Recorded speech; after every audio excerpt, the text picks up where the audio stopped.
সংস্কার আন্দোলনকে ঘিরে সাম্প্রতিক সময়ে সহিংসতায় গত এক সপ্তাহের বেশি সময় ধরে দেশে ব্রডব্যান্ড ও মোবাইল ইন্টারনেট সেবা বন্ধ, যার ফলে বাংলাদেশে তথ্য প্রযুক্তি খাতের যেসব ব্যবসা প্রতিষ্ঠান, ফ্রিল্যান্সিং ও ইন্টারনেট নির্ভর প্রতিষ্ঠান রয়েছে, ইন্টারনেট সংযোগ না থাকায় বন্ধ হয়ে যায় তাদের কার্যক্রম।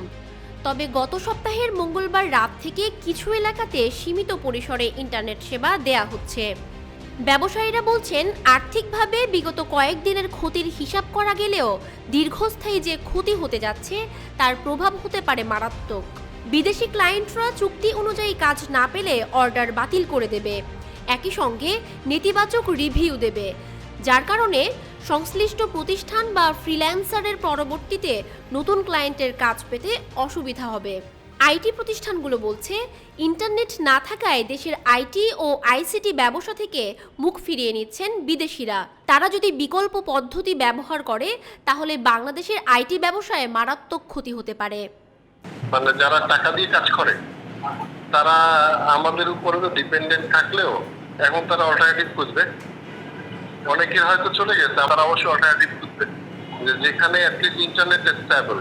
এই ড্যামেজটা না আরো পরে আমরা টের পাবো, কারণ আমাদের তখন টাকা পয়সা টান পড়বে না।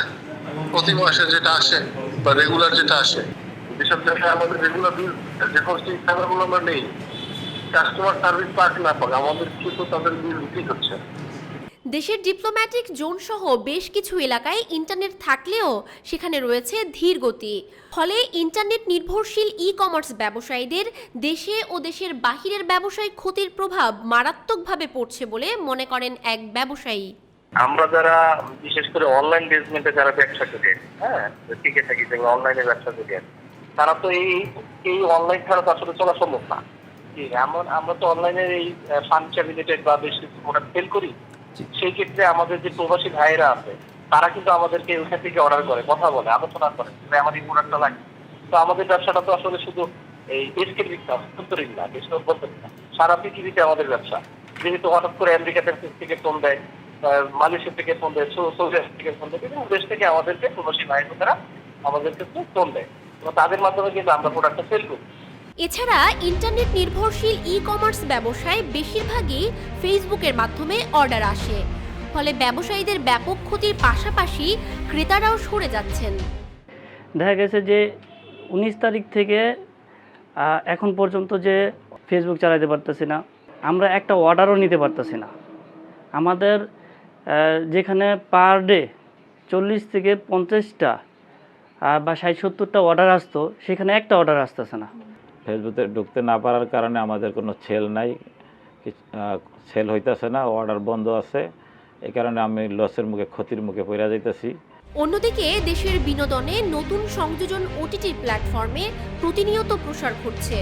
নানা ধরনের কন্টেন্ট উপভোগের সুযোগ পান দেশ বিদেশের গ্রাহকেরা।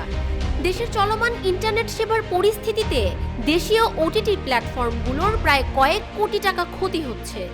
ওটিটি প্ল্যাটফর্মগুলোতে প্রতি বছর কয়েকটি করে ছবি মুক্তি দেয়া হয়, থাকে নতুন নতুন সিরিজও। প্রতিনিয়ত নতুন সাবস্ক্রাইবার তৈরি করে প্রতিষ্ঠানগুলো। ইন্টারনেট সেবা না থাকায় অর্থনৈতিক ক্ষতি ও সিনেমা মুক্তির পাশাপাশি সাবস্ক্রাইবার কমার আশঙ্কা করছেন অনেক প্রতিষ্ঠানের কর্মকর্তারা। ওটিটি এবং ইন্টারনেট ভিত্তিক অন্যান্য সব সেবা কার্যক্রম থেকে প্রতিদিনই কয়েক কোটি টাকার আর্থিক ক্ষতির সম্মুখীন হচ্ছে ইন্টারনেট নির্ভরশীল ব্যবসা প্রতিষ্ঠানগুলো, এমনটাই বলছেন সংশ্লিষ্টরা।